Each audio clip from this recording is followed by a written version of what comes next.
제가 지난 금요일 이재명 후보 못 날린다고 했는데 정정하겠습니다. 저 한 3번 외친 것 같은데요. 정정하겠습니다. 그 말은 대법이 법을 어기지 않는다는 전제하에 한 말인데 그날도 얘기했지만 항소 7일 형사소송법 몇 조죠? 358조입니다. 항소 이유서 20일 이건 몇 조죠? 361조의 3입니다. 네.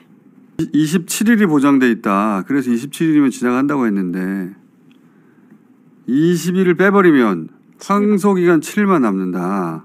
고법 이후 일주일 내에 대법 선고가 날 수 있다는 거예요. 네. 그러면 6월 3일 이전이라는 거지. 그렇죠. 그럴 수 있겠다 싶은 징후가 계속 등장하고 또 관련 제보도 제가 여러 건을 봤다 보니까 정정합니다. 이재명 후보 절대 못 날린다 해서 이재명 후보 절대 못 날리게 만든다. 날릴 수 있겠다 싶은 첫 징후는 뭐냐면 고법이 소송 서류를 네. 집행관 송달 촉탁했어요. 어디 촉탁했습니까? 그 여의도를 관할하는 남부지법 그리고 자택을 관할하는 인천지법이 바로바로 움직였죠.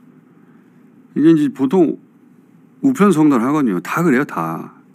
그래서 몇 주 걸리는데 처음부터 집행관 송달 촉탁. 네. 그리고 대법이 고법에 그 서류를 보낸 게 얼마 만에 보냈다고요? 20시간 만에 사건 기록을 고법으로 넘겼습니다.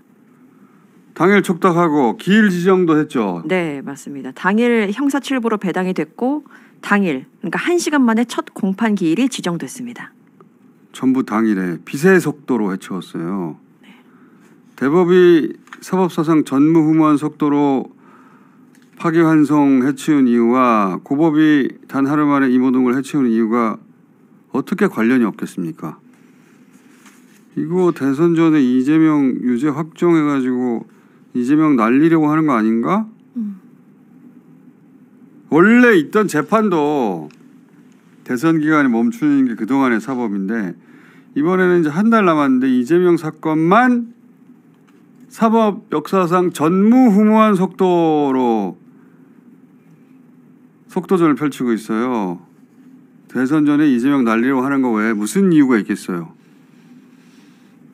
다른 재판들도 마찬가지입니다. 다른 재판도 대선 기간 지난번에 대선 기간에만 기일이 3개나 잡혔다고 했잖아요. 2개 더 잡았어요 최근에. 네. 총 그래서 5개죠. 네, 12일부터 공식 선거 운동 기간인데 그 이후에 5개 잡힌 걸로 지금 나와 있습니다. 사법부가 작정을 한 겁니다. 작정을. 진짜 작정을 했네? 광인 이유 맞네? 근데 그 항소 이유서 20일 생략이 정말 가능한가? 일반적으로는 불가능하죠. 저도 그렇게 알고 있었고 네. 금요일 날 판사 출신, 검사 출신, 변호사 출신 의원들 이구동성으로 불가능하다. 법에 써 있으니까. 법이니까. 법에 그렇게 써 있으니까 형사소송법에. 이걸 한 번도 그렇게 어긴 적이 없으니까. 그런데 이게 가능할 수도 있다고 지적하신 분이 경희대 법학대원인가요? 소박 교수입니다. 네. 형사소송법 20일 지키지 않을 수 있냐? 들어봅시다. 법에 나와 있는 어떤 절차 규정이나 기일 규정이나 이런 것을 지키지 않았을 때 최종적으로 이것이 판결에 영향을 미치는 유효 무효 여부를 가리는 중대한 위법인지를 결정하는 것은 결국 대법원입니다. 그 위법성 따지는 것도 대법 아니냐. 셀프로 가능하기 때문에. 맞는 말이죠. 그럼 그 논리가 뭐냐? 들어봅시다. 1심 판결에서 유죄가 인정이 됐을 때 피고인 측이 주장했던 거 이거는 이미 2심 재판 과정에서 충분히 다 드러난 것이고 그런 이유서라든가 소송 기록은 우리가 다 받아서 충분히 검토를 했기 때문에 그거 우리가 굳이 보지 않더라도 네. 충분히 검토가 됐다. 그래서 상고 이유서를 보지 않고 유죄 판결을 확정하더라도 이건 아무 문제가 없는 판결이다. 지난번에 다 봐서 문제없다 이런 논리예요? 방어권 침해 아니냐? 네. 자 들어봅시다. 피고인의 방어권을 보장하기 위해서 둔 규정인데 대법원이 그것을 침해한 것 아니냐. 그러나 침해한 것이 결국 판결의 유무효를 좌우할 정도의 것이냐. 이 판단도 결국 대법원이 하는 겁니다. 더 이상 다툴 방법이 없습니다.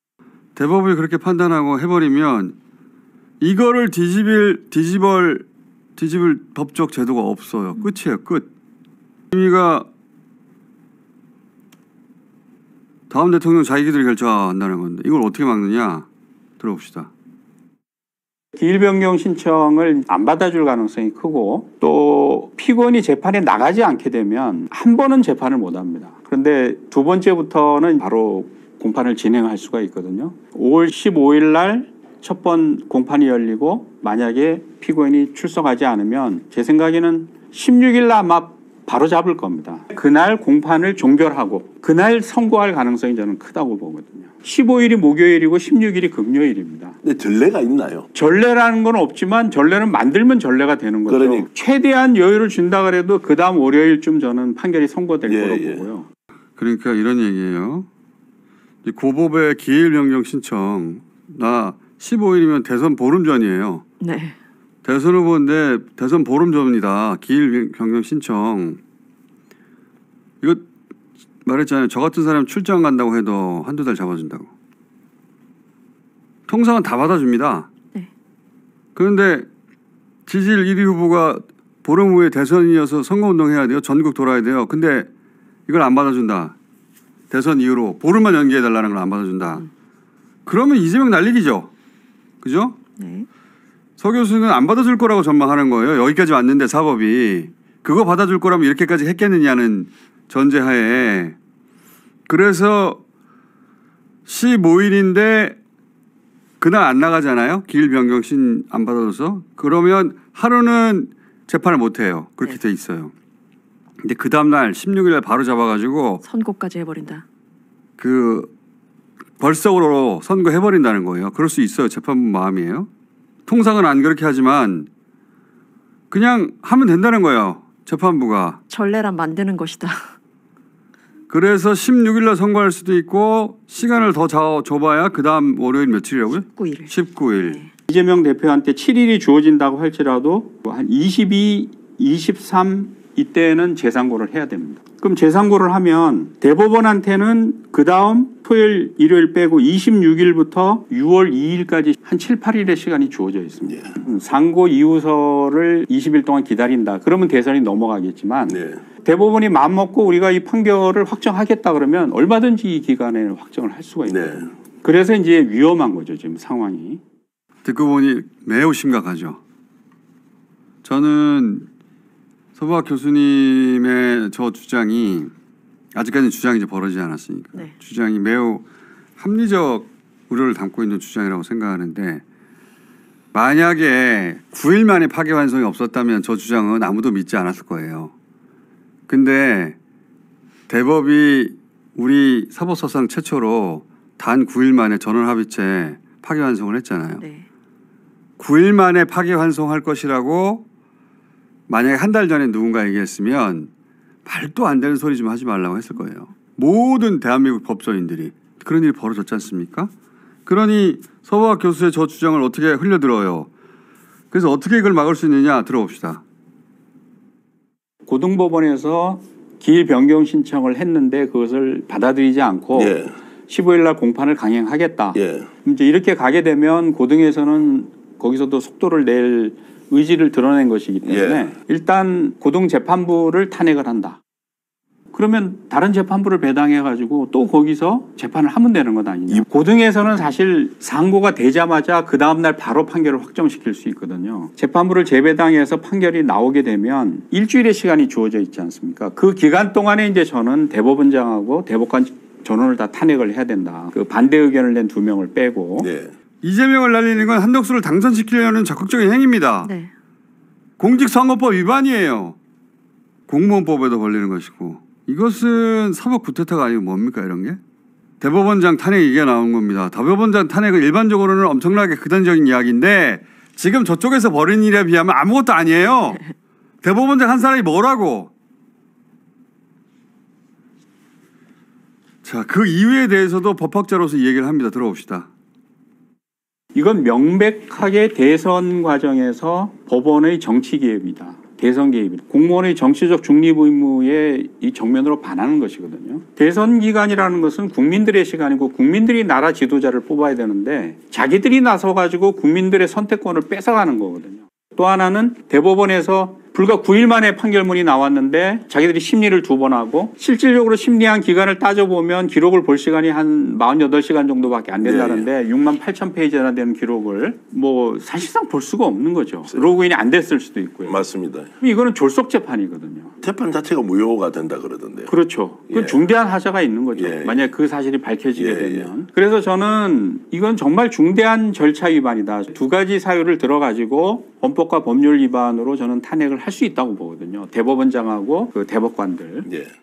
주말에 다급했는지 대법원의 누군가를 인용해서 대법원 편들어주는 기사를 냈어요. 다 읽어야 판결 가능한 건 아니다. 네네. 저렇게 기사를 냈는데 다 안 읽었다는 자백 아닙니까? 그러니까요. 무죄를 유죄로 바꾸면서도 기록을 다 보지 않았다. 저거는 다 안 읽었다는 자백이에요. 누군가 그렇게 말했겠죠. 그래서 제목을 바꿨어요. 저렇게 상고심 절차도 모른다고. 아니 복잡한 얘기하지 말고 다 읽었냐고. 대법원도 지금 큰일이다 싶은 거예요. 다른 사람들한테는 아주 작은 위법에도 준엄하게 굴다가 자기들이 지켜야 했던 건데 그동안은 스스로 용서하고 넘어갔던 겁니다. 그게 처음으로 들킨 거예요. 전 국민 앞에.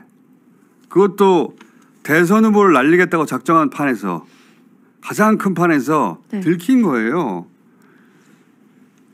자, 이 대목에 대해서는 박은정 의원도 지적을 했어요. 이거 들어봅시다. 그건 대법원 가면은 다 전자문서화가 되는 겁니까? 예, 요즘에는 이제 그 형사 기록 전자사본화를 그러니까 그게 전부 다 전자문서가 예. 되고 그러면 이 전자문서 6만 페이지, 7만 페이지를 대법관들이 다 봤다고요? 그렇게 스캔해 간 것으로 지금 확인이 되고 있는 것 같습니다. 그러니까 다 봤다는 말씀이신데 예. 제가 서면으로 질의하겠습니다. 대법원에. 대법관별로 개별적으로 언제 이 전자문서를 언제부터 언제까지 제대로 읽었는지를 답변해 주셔야 돼요.